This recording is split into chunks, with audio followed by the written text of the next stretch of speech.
فضل حبيبنا شفينا وقرة أعيننا محمد صلى الله عليه وسلم وجميع إخوانه من الأنبياء والمرسلين جميع الصحابة والتابعين وتابعين لهم بإحسان إلى يوم الدين خصوصا منهم المهاجر إلى الله أحمد بن عيسى وسلفقه المقدم محمد بن علي بعلم وصولهم وفروعهم ثم إلى الإمام الشيخ أبو بكر بن سالم وأصوله وفروعه وجميع أولياء الصلحاء المذكور في هذا الكتاب ومن قرأه بنية خصوصا أبو ياسر محمد بن علوي الملك الحسني مربي الكوفة والجسد أبو حسن بن أحمد بهارون وحباب خديجة بن محمد الهندوان أن الله يعني درجات في الجنة ويدعو علينا من بركاتهم وأسرارهم وأنوارهم وعلومهم ونفحاتهم في الدين والدنيا الآخرة بسر الفاتحة. أعوذ بالله من الشيطان الرجيم. بسم الله الرحمن الرحيم.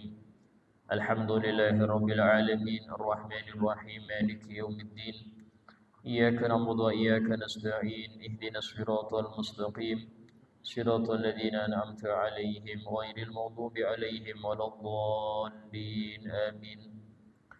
السلام عليكم ورحمة الله وبركاته. Waalaikumsalam warahmatullahi wabarakatuh. بسم الله الرحمن الرحيم.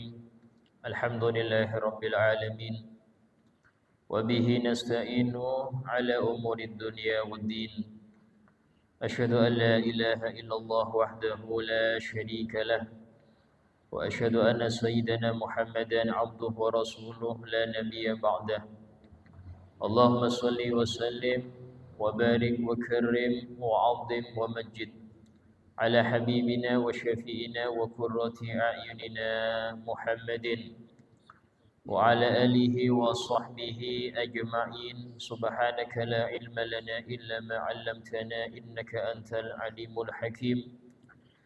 رب اشرح لي صدري ويسر لي أمري واحلل عقدة من لساني يفقه قولي بجاه النبي وآله. قال الله تعالى وقل رب زدني علما وقال رسول الله صلى الله عليه وسلم طلب العلم فريضة على كل مسلم. Alhamdulillah untuk pengajian kita sebelum hari raya ini ada 2 pertemuan insyaallah, dan kita akan membaca tentang hadis-hadis yang berkaitan dengan 10 terakhir, karena kita berada pada 10 terakhir daripada Ramadan. Disebutkan di dalam riwayat Imam Muslim, Sahih Muslim, an Aisyah radhiyallahu anha qalat kana Rasulullah sallallahu alaihi wasallam yajtahid fi Ramadan ma la yajtahid fi ghairihi wa fil ashril awakhir minhu ma la yajtahid fi ghairihi. Disebutkan oleh Siti Aisyah binti Abi Bakar As-Siddiq radhiyallahu anhuma, galat beliau mengatakan, adalah Rasulullah SAW itu bersungguh-sungguh dalam ibadah di dalam bulan Ramadan yang berbeda dengan kesungguhan beliau di selain Ramadan. Artinya Nabi itu abadan nas, paling gemarnya ibadah. Ya, tapi kalau sudah masuk Ramadan beliau tambahi lagi daripada kadar ibadahnya tadi. Dikatakan oleh Al-Imam Abdullah Al-Haddad, la yukthiru tasyaghul bi umurid dunya fi syahri Ramadan. Hendaknya seorang muslim itu tidak banyak bekerja urusan dunia kalau sudah di bulan Ramadan.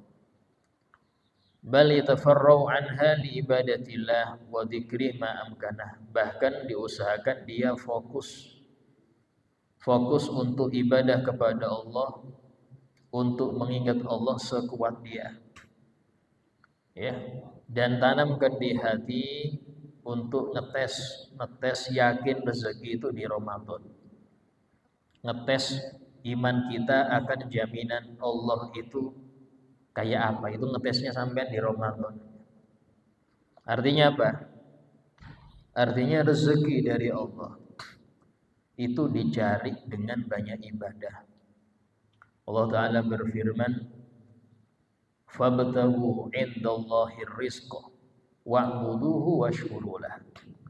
Maka carilah rezeki itu di sisi Allah, bukan di sisi manusia atau apa. Carilah rezeki itu di sisi Allah. Dengan cara apa? Wa'buduhu, perbanyaklah ibadah padanya, washkurulah, dan banyak bersyukur kepada Allah.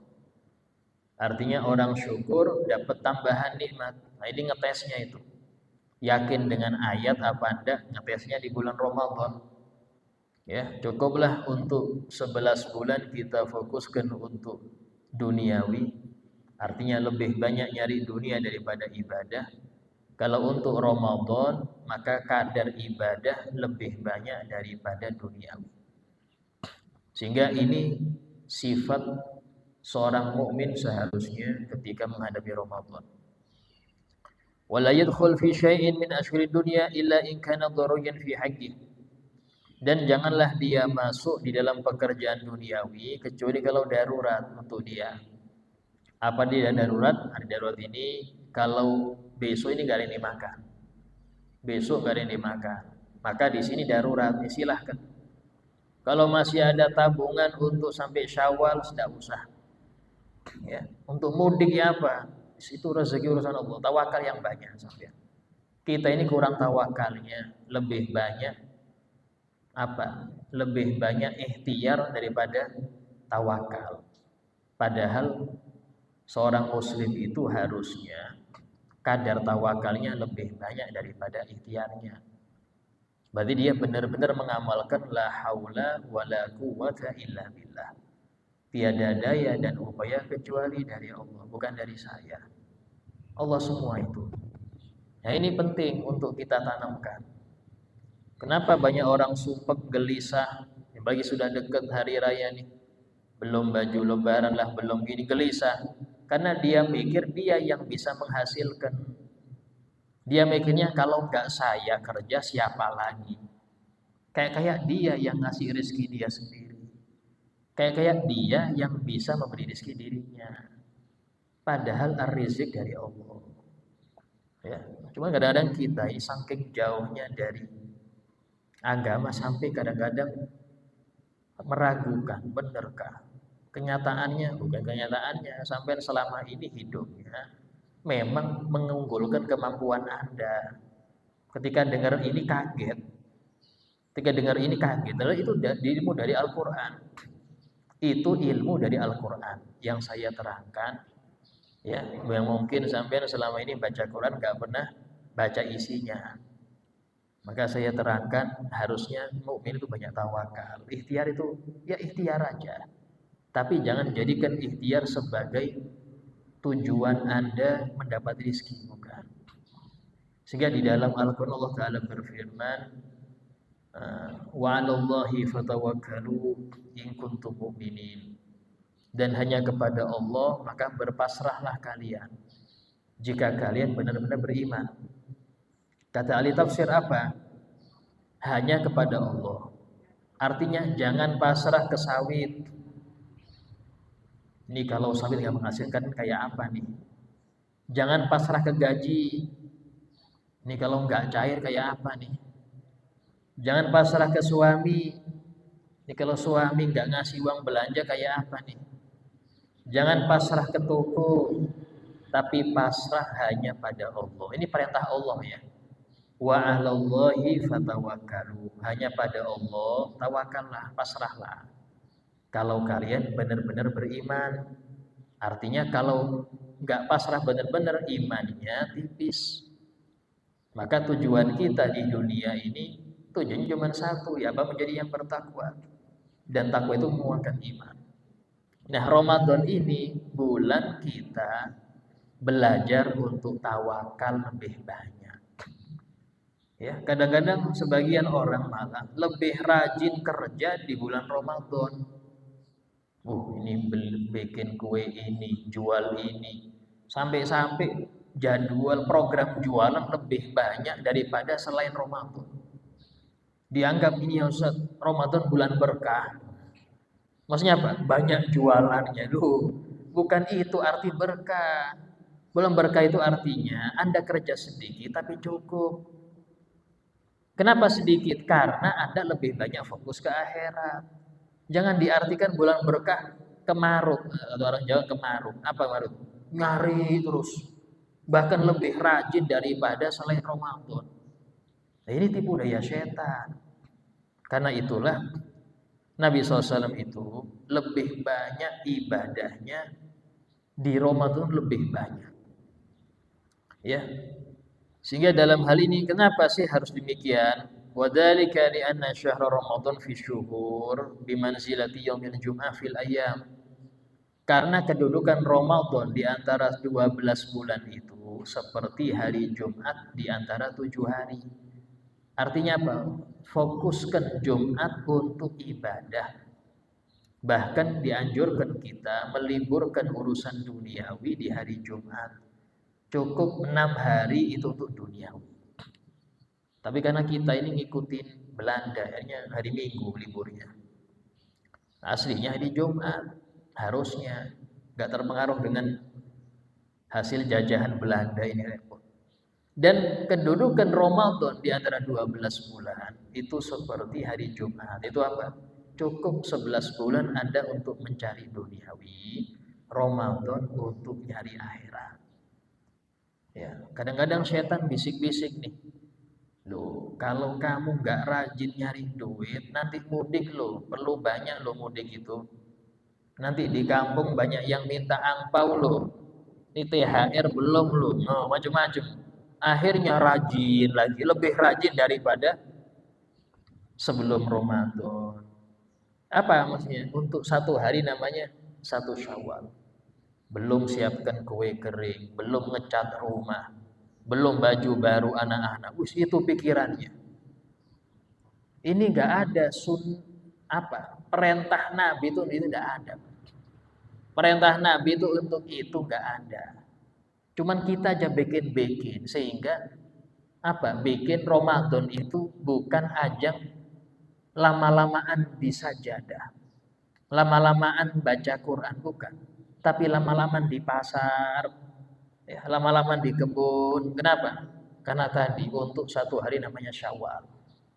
Ini kan ketipu, ini orang ketipu berarti kasihan. Dan dilanjutkan di sini wa yajtahid wa fil ashil awakhir minhu malijri fi ghairi. Dan di 10 terakhir Nabi itu benar-benar bersungguh-sungguh menambah lagi porsi ibadahnya, ya, lebih daripada 20 hari sebelumnya. Kalau sudah masuk 10 terakhir, Nabi itu nambah porsinya.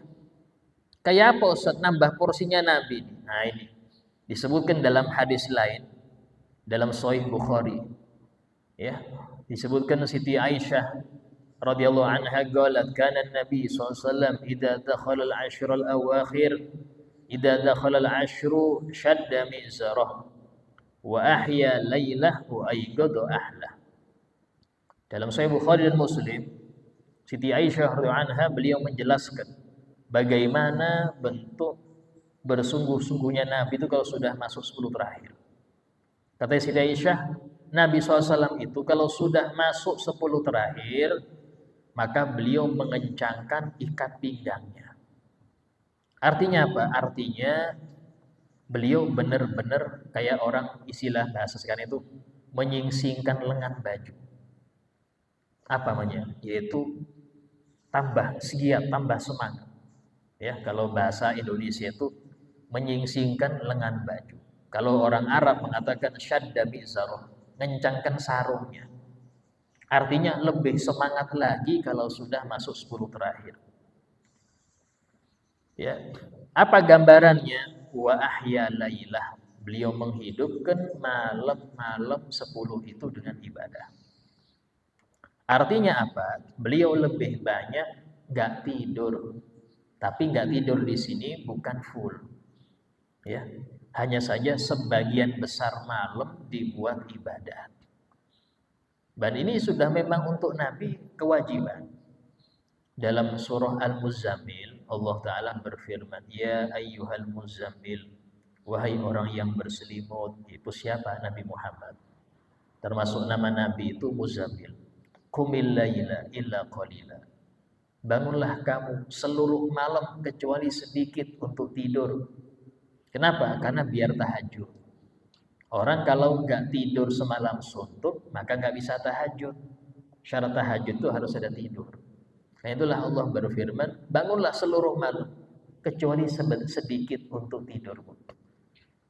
Apa yang dimaksud ini? Niswahu, separuhnya tidak apa-apa. Separuh malam tidur, separuh malam bangun untuk sholat, untuk ibadah. Awingkus min qalil, atau kurangi daripada separuh. Auzid alaihi, atau lebih dari separuh. Warattilil Qur'ana tartila, tapi jangan lupa baca Quran dengan tartil. Jadi dalam hal ini ulama mengatakan qiyamul lail untuk Nabi wajib, tapi untuk kita sunnah. Ya, untuk kita sunnah. Qiyamul lail ini aslinya tidak harus sholat. Bisa dengan berzikir, bisa dengan ada pengajian. Ya, di daerah Jawa Tengah itu ada pengajian mulainya jam 12 malam. Ada daerah Jawa Tengah, kampung mana itu? Itu yang hadir bukan 10-20. Ratusan. Sampai apa? Subuh berjamaah. Ini jam 12 malam itu datang pengajiannya jam 12 malam sampai subuh. Ya, jadi orang-orang di situ kalau sudah habis isya tidur. Kenapa? Karena biar pengajian nanti bisa kuat, bisa hadir. Enggak sedikit yang hadir, masya Allah. Ya, kenapa? Dia menghidupkan tadi, membiasakan tahajud. Ya. Kemudian ada kalanya qiyamul lail itu dengan kita sholat itu yang paling afdol, ya. Dan sholat malam itu yang masyhur ada 3. Yang pertama adalah witir. Witir ini bisa di Ramadan, bisa selain Ramadan.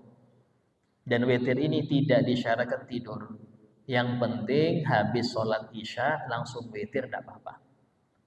Bahkan kata ulama, orang yang dia musafir, jamak takdim, maghrib dan isya dikerjakan waktu maghrib, itu habis salam isya boleh dia witir, padahal belum masuk isya, tidak apa-apa.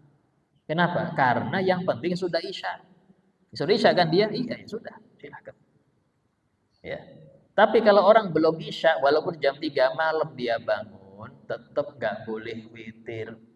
Karena isyanya belum dikerjakan, isya dulu. Dan witir ini minimal 1 rakaat. Ya, minimal 1 rakaat. Tapi kalau setiap malam satu aja makruh. Karena itulah ahli tasawuf mengatakan minimal witir 3. Bukan 1, 3. Agar enggak makruh. Paling banyak 11. Paling banyak 11. Para salafun saleh kalau sudah masuk Ramadan itu mereka ngikut witir di masjid. Habis tarawih witir 3 rakaat. Nanti mereka nambah 8. Ya, itu biar sempurna 11. 8 ini bisa habis tahajud, bisa sebelum tidur, terserah. Tapi kalau Ramadan rata-rata kita insya Allah bangun sahur. Rata-rata. Walaupun yang mungkin jarang subuh itu sahur bangun Pak, insya Allah. Walaupun jarang subuh dia. Kalau sudah urusan sahur bangun. Nah, ini kesempatan untuk yang nggak pernah tahajud, tahajudlah. Ya, jangan Anda dikasih kesempatan bangun jam 4, makan tidur lagi. Termasuk makruh, ya, itu Anda tidur sebelum subuh tanpa ada zikir dan sholat. Sangat makruh. Seakan-akan Anda ini sudah dikasih diskon, gak diambil. Ini rugi betul, jangan. Ya, itu witir. Dan tidak masalah witir 2 kali dalam semalam. Karena yang dimaksud oleh Nabi la witrani fi lailah. Tidak ada 2 witir dalam 1 malam, artinya gak boleh sebelum tidur itu ganjil, habis tidur ganjil lagi. Ini yang gak boleh. Karena bukan witir, namanya genap. Witir itu ganjil. Ya, jadi kalau sebelum Anda tidur 3, maka nanti habis tahajud itu genap. Entah 4, entah 6, yang penting jumlahnya itu ganjil. Jadi tidak masalah. Dan jangan Anda ya habis tarawih langsung keluar. Kenapa? Ya Ustaz, saya mau witir nanti. Saya mau witir, jadi saya tahajud dulu baru witir. Jangan. Pertama itu mengganggu jamaah karena Anda melangkahi bubar. Yang kedua, seakan-akan Anda pamer riya mau tahajud. Seakan-akan menunjukkan ini loh saya mau tahajud. Minggir dulu. Nah, minggir dulu katanya. Ini nggak baik. Ikuti aja witir di masjid. Ya. Seakan-akan Anda tidak tahajud seakan-akan. Tapi Anda tahajud habis itu witir, tapi witirnya genap. Ya. Nah, terus yang ketiga, yang kedua adalah tarawih. Tarawih ini khusus di bulan Ramadan. Tarawih ini khusus di bulan Ramadan, ya. Bahkan disebutkan mulai zaman sahabat, ya. Itu tarawih itu 20. Mulai zaman sahabat itu 20. Ya, yang pertama menyebutkan 8 itu kalau nggak salah Imam Ibn Taimiyah abad-abad ke-7 kah, baru bilang 8. Tapi ini sangat jauh dari apa yang dikerjakan sahabat. Ya.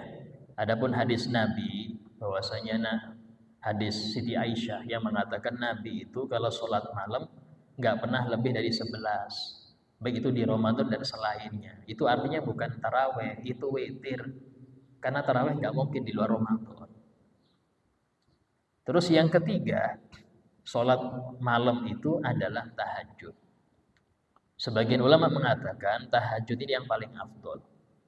Ya, sebagian mengatakan witir yang paling afdol. Bedanya tahajud dengan witir, tahajud itu pasti genap dan dia dua terus. Kata Nabi, sholatul lail masna. Sholat malam itu 2 rakaat. Artinya apa? Untuk tahajud seperti itu. Dan tidak ada batas berapa banyak dikerjakan, gak ada batas. Ya, bedanya kalau tahajud harus tidur dulu. Dan ini yang disebutkan di dalam Al-Qur'an ketika Allah memuji orang-orang yang ahli tahajud, kanu qalilan minal laili ma yahjaun wa bil ashari hum yastaghfirun. Mereka ini sedikit sekali tidurnya di malam hari. Kenapa? Karena habis tidur langsung sholat. Wabil ashari dan waktu sahur hum yastaghfir. Mereka banyak istighfar. Ya. Kemudian untuk tahajud, ya, itu kapan afdolnya? Afdolnya itu kerjakan tahajud ini di 1/6, ke-4 dan ke-5. Jadi kalau kita bagi malam itu jadi 6 bagian. Malam ini mulai kapan sih Ustaz? Mulai Isya. Isya ini jam 8 lah. Ya, 8 sampai jam 5, ya. 8, 9, 10, 11, 12, 13. 1, 2, 3, 4, 5. Ada 9 jam. Antara jam 8 sampai jam 5 ada 9 jam. Kalau kita bagi 6, ya, berarti 1/6 itu sejam setengah. Sejam setengah. Maka mari kita cek. 8 ke setengah 10, 1/6 pertama. Setengah 10 ke 11, 1/6 kedua. 11 ke setengah 1, 1/6 ketiga. Setengah 1 ke jam 2, 1/6 keempat. Nah ini. Jam 2 sampai setengah 4, 1/6 ke-5. Jadi mulai jam 1, ya setengah 1 sampai jam berapa? Setengah 4 itu waktu paling afdol tahajud. Setengah 4 sampai jam 5 Ustaz, waktu istighfar. Itu namanya waktu sahur.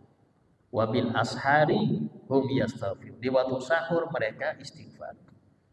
Yang repot bangunnya setengah 5. Ya mau nggak mau tahajud waktu itu sampai ya.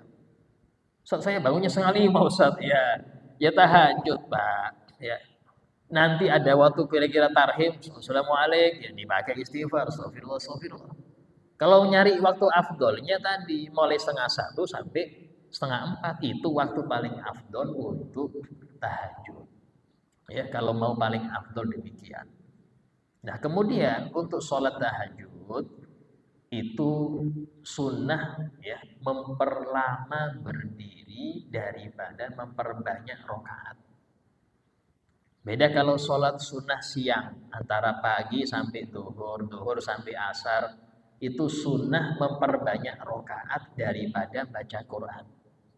Tapi kalau untuk sholat tahajud, sunnah memperbanyak baca Quran daripada banyak rakaat.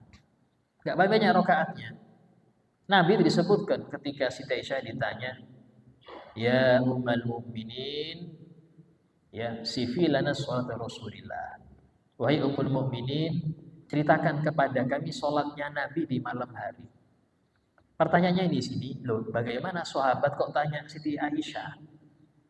Kok nggak lihat langsung? Karena Nabi nggak jarang tahajud di masjid. Beliau itu lebih senang sholat sunnah itu di rumah. Kenapa? Untuk menjaga keikhlasan.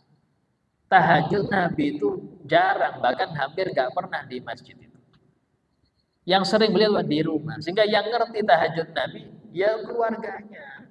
Karena itulah sahabat itu ketika Nabi wafat tanya kepada Siti Aisyah, ya apa sih sholatnya Rasul itu di rumah tahajudnya kayak apa? Maka Siti Aisyah mengatakan kana Rasul idza qama al-lail atala al-qiyam hatta tawarramat qadamah. Ya, Nabi itu kalau sudah sholat malam beliau memperpanjang berdirinya, memperlama berdirinya sampai bengkak kedua kaki Nabi.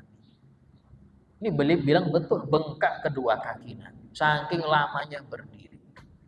Bahkan pernah suatu kali Sayyidina Abdullah bin Mas'ud itu jarang-jarang lihat Nabi sholat di masjid. Beliau ngikut sholat di belakang beliau. Ketika rakaat pertama itu habis Fatihah membaca surah Al-Baqarah. Al-Baqarah dikira maling, oh ini insya Allah 100 rakaat ruku ini. Tahu-tahu sampai khatam 287 ayat. Perasaan Sayyidina Abdullah bin Mas'ud kayaknya mau rokok nih. Enggak, lanjut Ali Imran 200 rakaat. Ini baru rakaat pertama ya, 200 ayat. Nanti habis Ali Imran lanjut lagi An-Nisa hampir 200 ayat. Lanjut lagi Al-Maidah 4 surat panjang-panjang 1 rakaat. Ini kata Sayyidina Mas'ud, saya pengen mufarokoh, enggak kuat kaki saya katanya. Dia cerita itu ke sahabat yang lain. Waktu itu saya ini pengen mufarokoh, enggak kuat kaki saya gemetar sudah. Tapi Nabi kayak pasak gitu, enggak ada goyang sedikit pun. Kayak kakinya Nabi itu kayak dipaku gitu, enggak ada goyang dikit pun. Kita kena nyamuk sudah goyang-goyang sudah. Nah, ini baru per rakaat surat Al-Ikhlas saja sudah ngeluh kita ya. Nah, ini Nabi SAW. Tapi ingat, ini Nabi sholat sendirian, bukan jadi imam. Kalau jadi imam nggak boleh, panjang-panjang nggak boleh, ya. Tapi kalau sendirian sampean silahkan, mau hatam Quran nggak apa-apa. Ya, Imam Malik itu disebutkan kalau sudah masuk Ramadan, beliau meninggalkan semua baca kitab ditinggalkan. Cuman kitabullah saja. Al-Quran aja yang beliau baca. Sehingga wajar sebulan itu hatam 60 kali, Pak. Kita sudahkah sekali hatam bulan ini? Ayo. Sudah Ustaz di masjid bareng-bareng. Bukan hatam itu, Pak. Itu hatam tadarus. Ini yang pribadi sampean. Yang pribadi Anda baca sendiri sudahkah hatam bulan ini? Sekali aja. Nah, jangan sampai nggak ada hatam. Pribadi lah ya. Kalau tadarus bisa 4 kali hatam. Baca sini, ikut sini, macam-macam sudah keliling. Ya. Nah, tapi kalau sendirian ayo. Ya, Imam Malik 60 kali hatam. Ya, jangan kalah. Ya. Kemudian disebutkan Imam Syafi'i itu juga sama. Kalau sudah Ramadan 60 kali hatam semuanya di dalam sholat. Semuanya di dalam sholat. Kenapa sih Ustaz? Karena di dalam sholat pahalanya lebih banyak. Ya, setiap hurufnya 100. Jadi Nabi itu menghidupkan malamnya, Masya Allah, indah. Ini Nabi sholat di luar Ramadan itu ya, yang tadi. Di Ramadan lebih lagi. Tapi tadi ya, nah disebutkan Nabi itu jarang bangun full, jarang. Karena tahajud wajib bagi Nabi. Nabi tahajud wajib. Kalau nggak tidur, nggak tahajud dosa. untuk Nabi.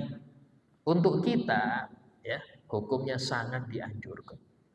Bahkan dalam surah Sajadah ketika Allah berfirman, tatajafa junubuhum 'anil madaji'i yad'una rabbahum khaufan wa tama'an. Lambung-lambung mereka jauh dari tempat tidur mereka. Ngapain? Yad'una rabbahum, mereka berdoa kepada Tuhan mereka khaufan, karena takut nerakanya, wa tama, dan mengharap surganya. Ini kata ahli tafsir gambaran orang-orang yang ahli tahajud.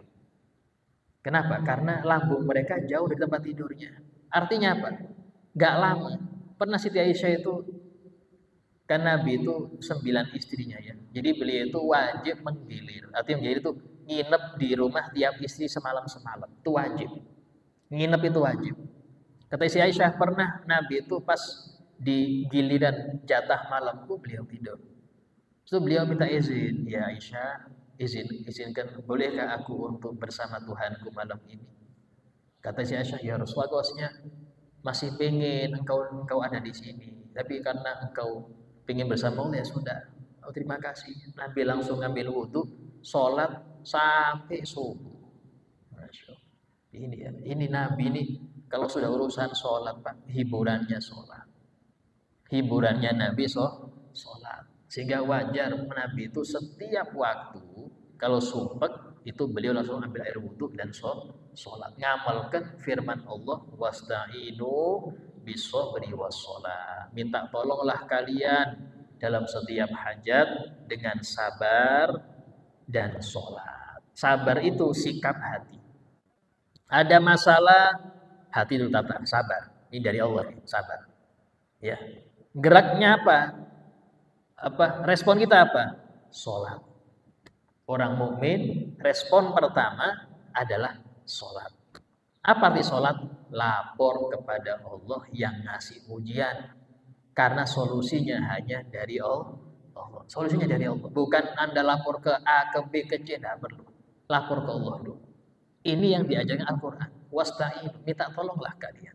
Bisobri, hati cara sabar, wassalah. Ya. Dan Nabi mengamalkan itu. Kemudian wa aiqadha ahla. Nabi membangunkan keluarganya.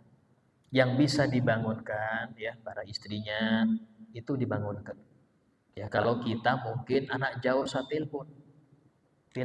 Saya punya guru Abu Yazin Baharun. Itu kalau di pondok tiap jam 3 ditelepon guru-guru itu. Telepon. Mau nggak mau kalau sudah yang telepon pimpinan pondok pasti bangun. Kenapa? Gum, bangun. Telepon satu-satu telepon. Gum. Nanti jam 4 baru mereka guru-guru ini keliling bangunin santri di jam 4. Kalau jam 3 ditelepon dulu, baru bangun dulu.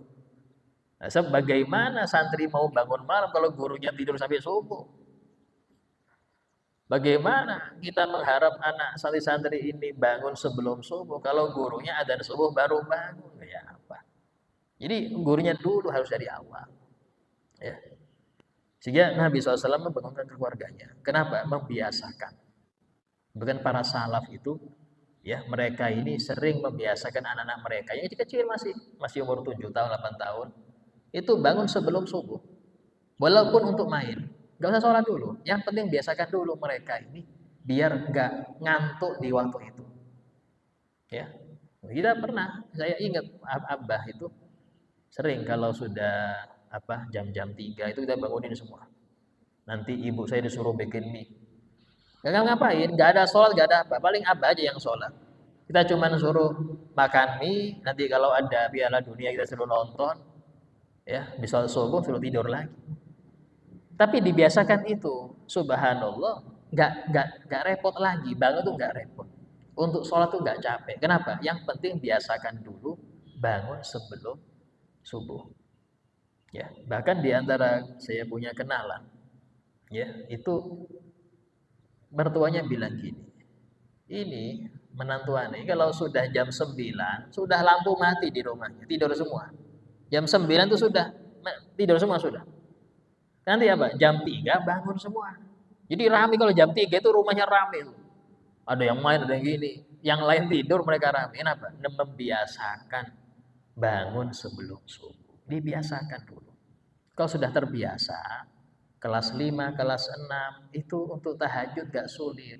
Kan yang paling berat bukan sholatnya, melawan ngantuk.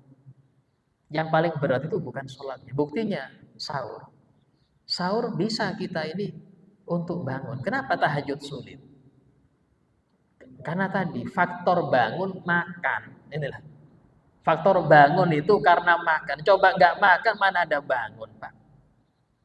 Maka senangkan mereka untuk bangun dulu walaupun iming-iming makanan.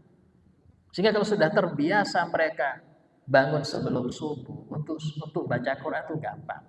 Kasih tasbih, ayo istighfar 100, tasbih 1. Ayo 100. Astagfirullah, astagfirullah, astagfirullah.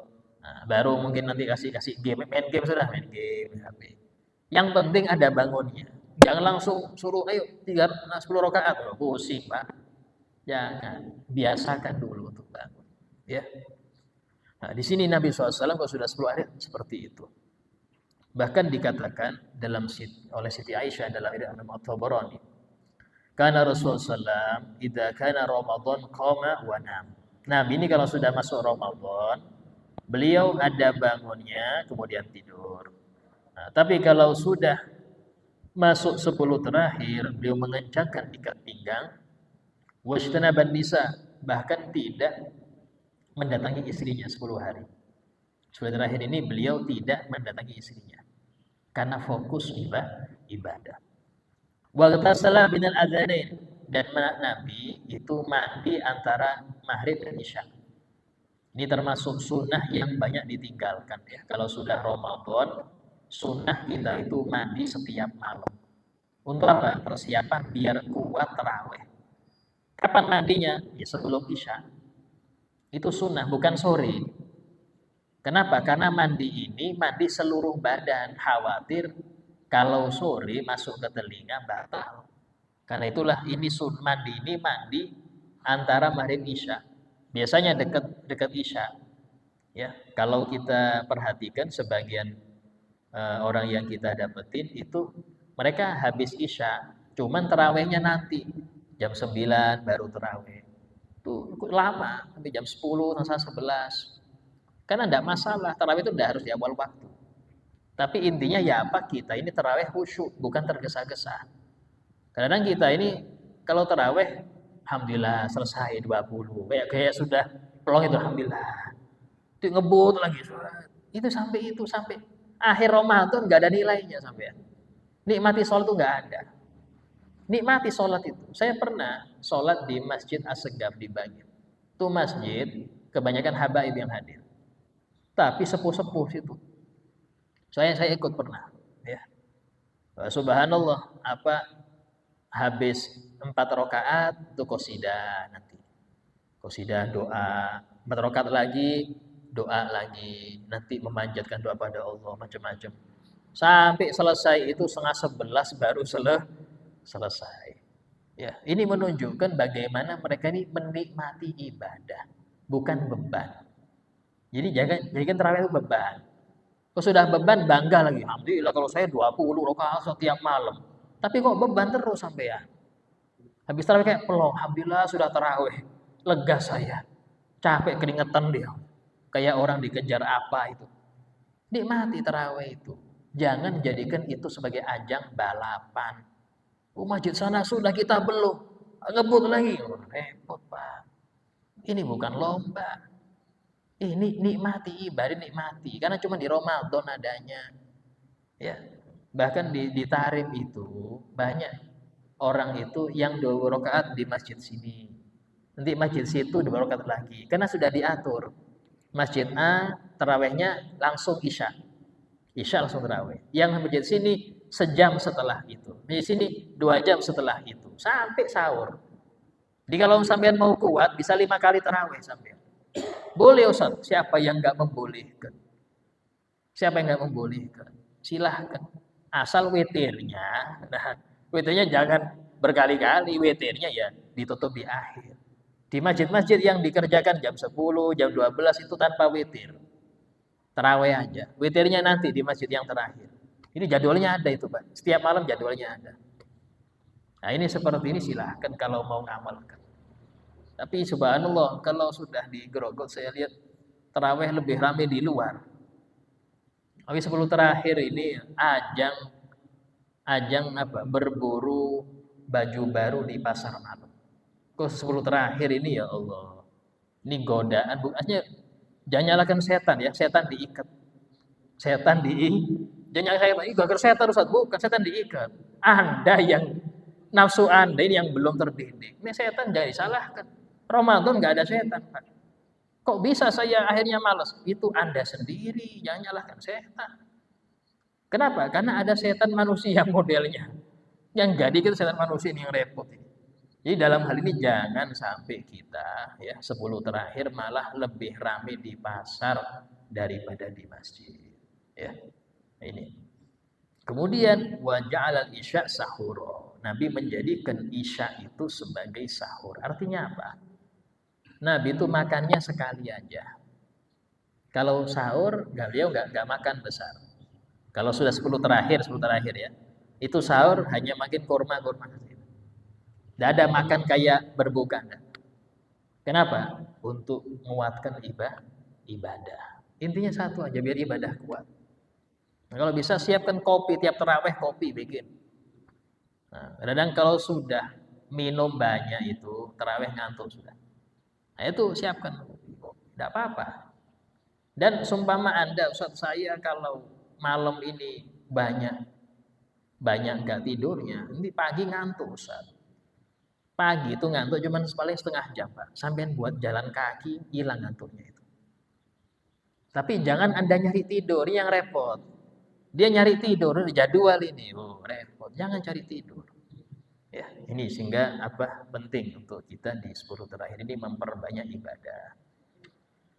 Nah, sebagai paripurna majelis, ada yang mau bertanya silakan tanyakan. Assalamualaikum warahmatullahi wabarakatuh. Ini untuk zakat fitrah. Apakah boleh kita kan berusaha di sini, tinggal di sini, tapi kita bayar fitrahnya di Banjar misalkan di mana gitu. Boleh. Oh ya. Jika orang itu kerjanya dan tinggalnya di sini, ya, maka fitrahnya harus di sini. Cuman dilihat di malam Idnya. Malam Idnya di mana? Karena patokannya itu di malam Id. Kalau malam Idnya dia itu di kampung, ya sudah. Karena waktu wajib itu malam Id. Wajibnya fitrah itu bukan sekarang. Sekarang ini boleh fitrah sekarang, tapi belum wajib. Karena Anda belum dijamin hidup Syawal. Jadi fitrah itu wajib bagi orang yang hidup Ramadan dan hidup Syawal. Ya. Orang kalau dia ada bayi lahir malam Id, nggak wajib difitrahi bayi ini, karena dia nggak mendapati Ramadan. Tapi kalau bayi itu lahir sore terakhir Ramadan, baru 5 menit adzan maghrib, bayi ini yang masih berumur sejam 2 jam wajib difitrahi. Bapaknya yang memfitrahkan. Sama, orang kalau meninggal di sore terakhir Ramadan, nggak wajib difitrahi. Tapi kalau dia meninggalnya malam Id, wajib difitrahi dulu. Karena dia mendapat Ramadan, dapat Syawal. Karena itulah sekarang boleh, tapi konsekuensinya orang yang Anda beri fitrah itu harus masih mustahik sampai malam Id. Artinya kalau yang Anda fitrah sekarang, enggak, tanggal 21, Anda fitrah ke fulan, karena saya lihat dia fakir Ustaz, saya kasih ke dia, fadhol silahkan. Tahu-tahu tanggal 25 Ramadan dia dapat warisan mendadak. So dapat 2M. Berarti nggak jadi miskin lagi. Fitrah Anda batal. Artinya Anda wajib mengkodok malam itu. Atau Anda tarik, Pak, mana yang fitrah kemarin saya sudah soge mana. Tapi ya malu Pak, masa narik fitrah Pak ya. Yes, biar sodakoh itu sudah. Anda wajib fitrah lagi. Kenapa? Karena orang yang Anda fitrahi malam Id bukan mustahik lagi. Atau dia meninggal sebelum malam Id.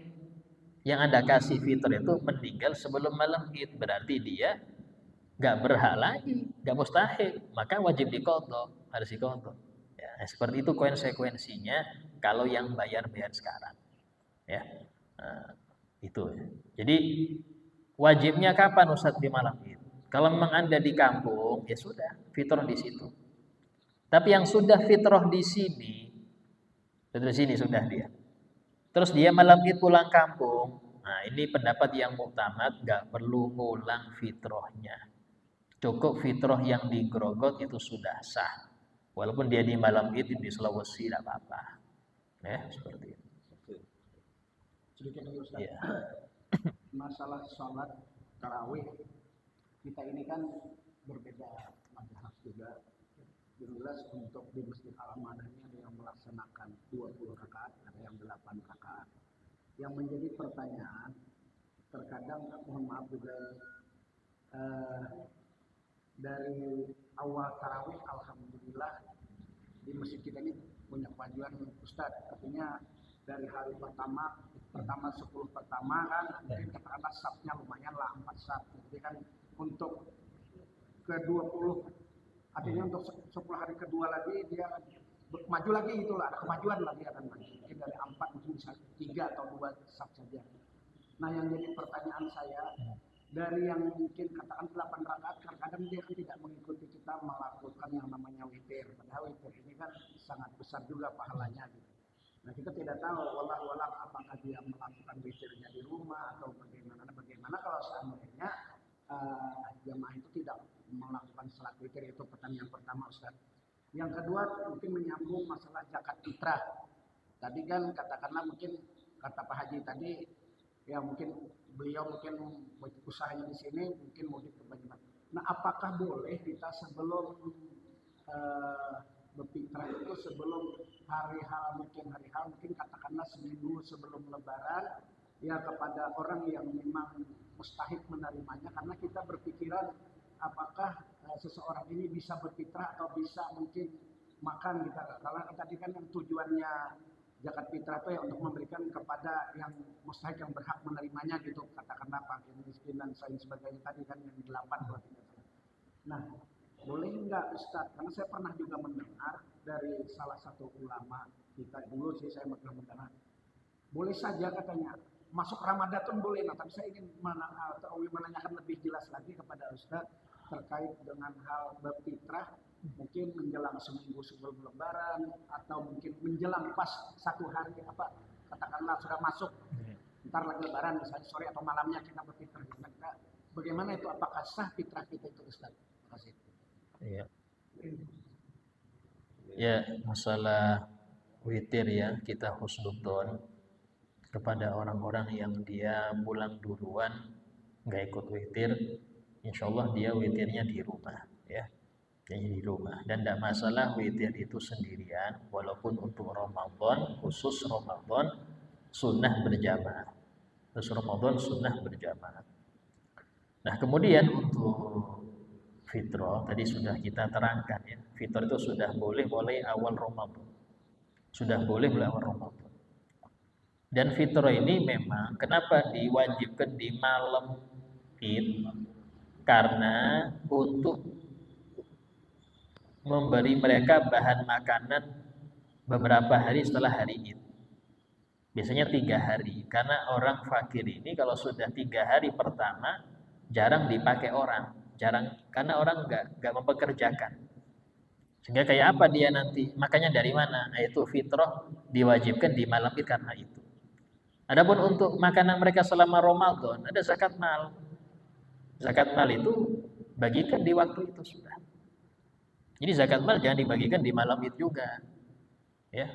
Karena zakat mal ini dibagikan di waktu Ramadan adalah lebih afdol bagi yang memang sudah waktunya di Ramadan. Tapi kalau wajibnya dia di Syawal, nah wajibnya dia di Sya'ban atau Rajab, maka nggak boleh dia mengakhirkan zakat malnya sampai Ramadan. Kenapa? Karena mengakhirkan zakat ketika sudah ada mustahik. Di Rajab ada mustahik, sudah kelihatan mustahiknya. Di Sya'ban ada, tapi dia mau mengakhirkan Ramadan karena melihat pahala lebih besar. Ingat, mengakhirkan zakat padahal mampu untuk bayar sekarang hukumnya dosa per hari. per hari hitung dosa. Karena ini kewajiban yang harus dia segerakan. Beda kalau sodako nggak ada kewajiban, boleh Anda tunda sampai Ramadan. Dan sodako itu afdolnya Ramadan ya. Kadang-kadang orang mengumpulkan duit, sodakonya nanti hari Id. Hari Id ya nilainya hari biasa, bukan kayak Ramadan.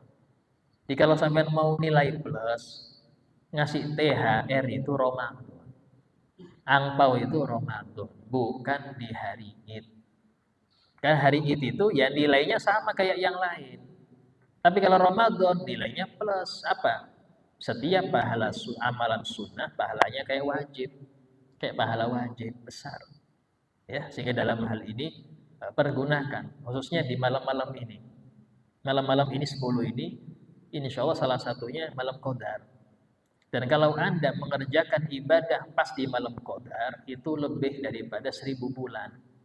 Anda sodakoh tiap malam, ya, baca Quran tiap malam, istighfar tiap malam, silaturahim tiap malam, bakti sama orang tua tiap malam, usahakan tiap malam.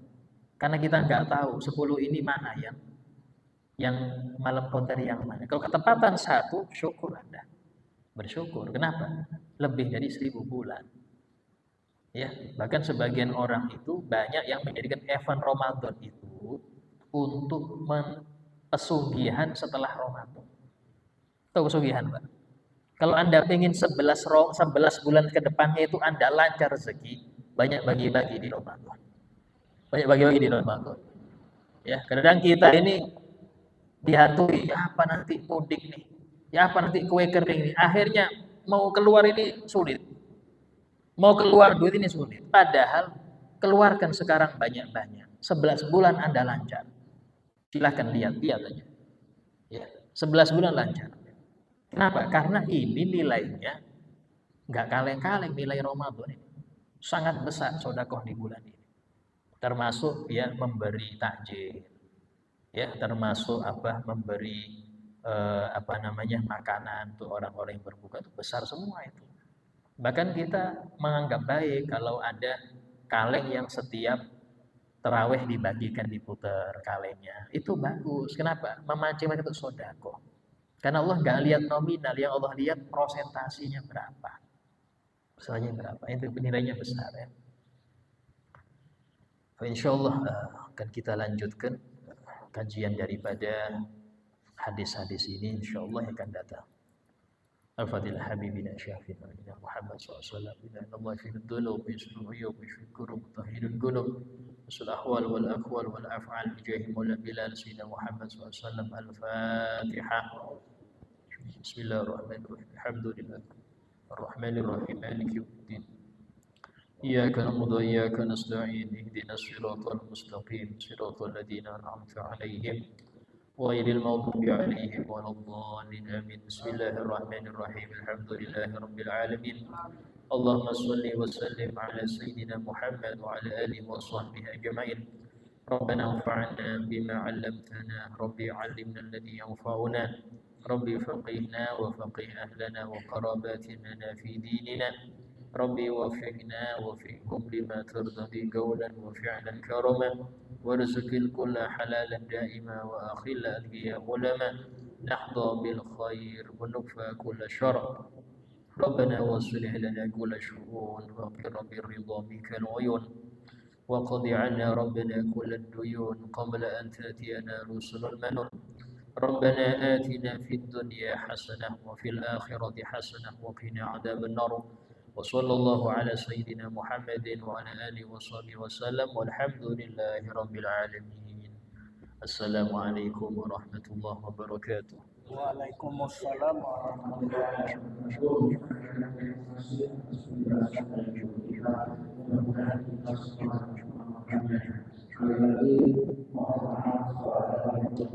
وبركاته.